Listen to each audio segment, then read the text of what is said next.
Shalom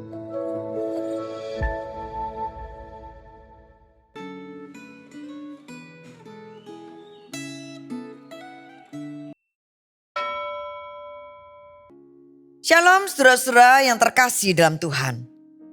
Pernahkah Anda memiliki rencana yang menurut Anda sangat baik dan mulia, tetapi ternyata Tuhan berkata tidak?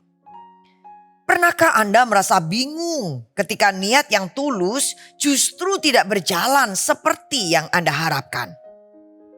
1 Tawarik pasal 17 yang akan kita renungkan hari ini mengangkat sebuah tema, Tuhan punya rencana sendiri.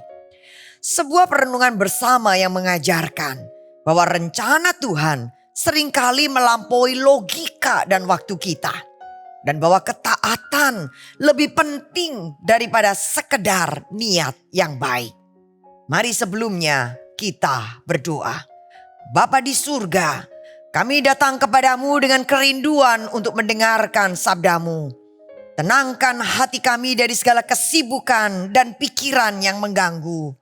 Bukalah mata dan telinga rohani kami agar kami dapat memahami kehendak-Mu.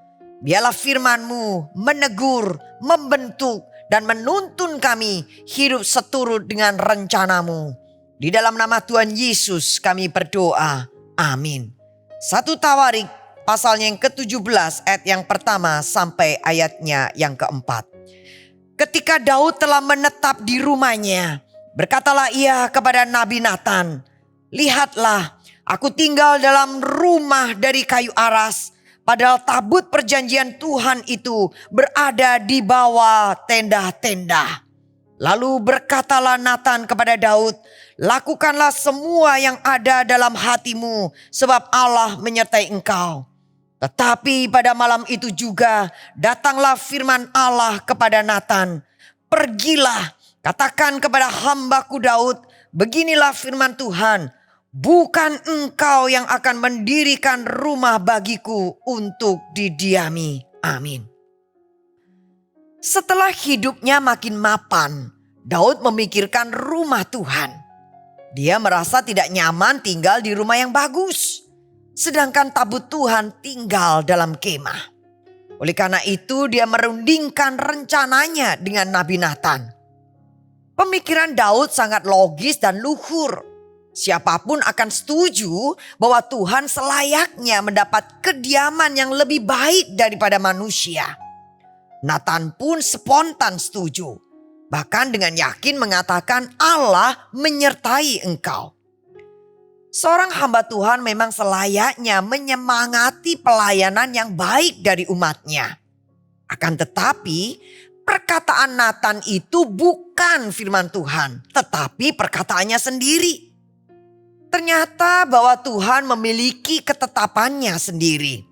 Malam itu juga Allah berfirman kepada Natan mengenai niat Daud itu. Allah menolak rencana Daud, tetapi menunjuk penerus Daud sebagai yang akan membangun rumah baginya. Penulis mencatat alasan penolakan Allah pada niat baik Daud, yaitu bahwa Daud adalah seorang yang sudah banyak menumpahkan darah.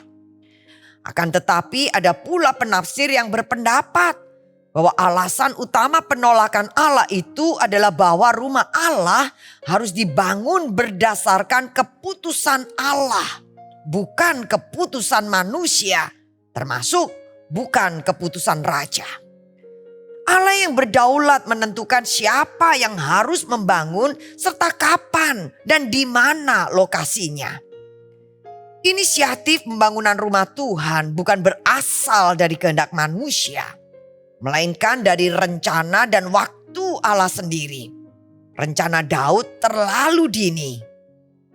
Di sini kita melihat prinsip penting dalam karya keselamatan maupun dalam sejarah umatnya.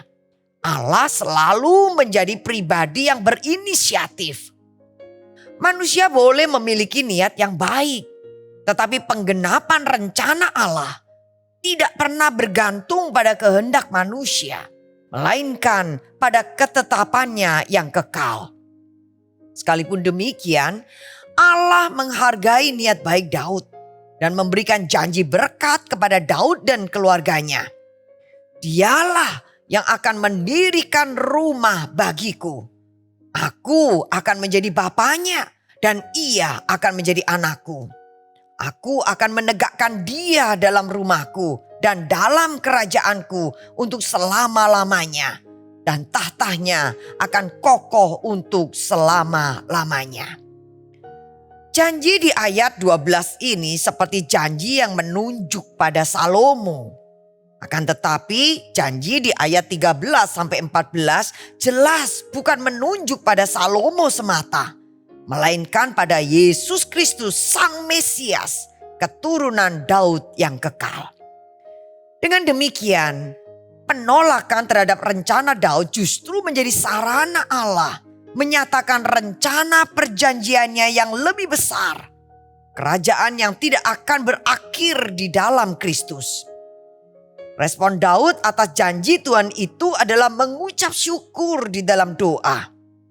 Dalam ayat 16 dengan rendah hati dia menyatakan kekagumannya atas kemurahan Tuhan yang luar biasa. Lalu melanjutkan dengan ucapan syukur hampir di sepanjang doanya.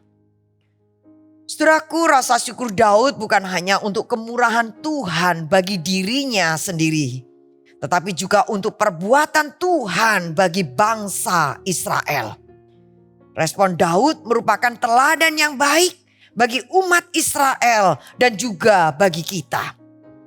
Kerendahan hati menyadarkan kita bahwa kita ini bukan siapa-siapa di hadapan Allah yang Maha Kudus. Kerendahan hati membuat kita dapat melihat kemuliaan Allah lebih nyata dan membuat kita bergantung sepenuhnya pada kasih karunia-Nya. Apakah Anda sadar bahwa hidup Anda bergantung sepenuhnya pada anugerah Allah, bukan pada kekuatan dan rencana Anda sendiri? Saudaraku, jika Tuhan berkata tidak pada rencana kita, percayalah bahwa Dia sedang menyiapkan rencana yang jauh lebih besar dan lebih kekal dari yang dapat kita bayangkan. Mari kita berdoa.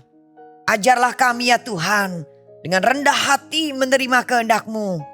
Bentuklah kami agar kami tidak memaksakan rencana kami, tetapi bersuka cita dalam rencana Tuhan yang sempurna. Teguhkan iman kami ya Tuhan untuk senantiasa percaya bahwa kehendak-Mu itu selalu yang terbaik. Di dalam nama Tuhan Yesus Kristus kami berdoa. Amin. Tuhan memberkati.